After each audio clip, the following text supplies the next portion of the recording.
বন্ধুরা, আপনারা গ্রাম অঞ্চলে যারা সিঁড়ি কিনতেছেন, এই যে রেডিমেড সিঁড়িগুলো কিনতেছেন, এই সিঁড়ির উপরে কেউ ভরসা করবেন না, কারণ এই সিঁড়িগুলো কিন্তু ভালো না। এই যে সিঁড়িগুলোতে দেখেন কি দিছে, এই যে ভালো করে দেখেন কি দিছে।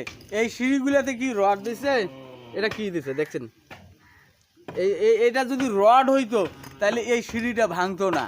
আর মেইন কথা হচ্ছে কি জানেন, এই ঘরটা পড়তো না, এই ঘরটা পড়তো না। এই ঘরটা যে নতুন ঘরটা উঠেছে, এই যে নতুন ঘরটা উঠেছে, এই যে এই ঘরটা যে পড়ে গেছে।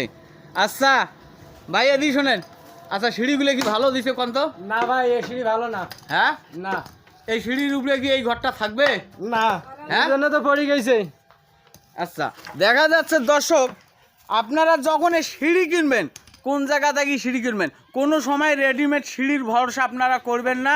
যদি আপনারা পারেন সিঁড়ি বানিয়ে ঘর বানাবেন।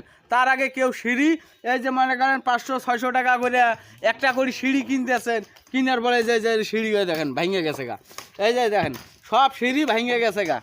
তা আপনাদেরকে একটি কথাই বলবো, সিঁড়ি কিনবেন দেখে শুনে কিনবেন, কেউ রেডিমেড সিঁড়ি কিনবেন না। আর এই সিঁড়ি যদি পারেন আপনারা বানাইবেন বেশিরভাগ।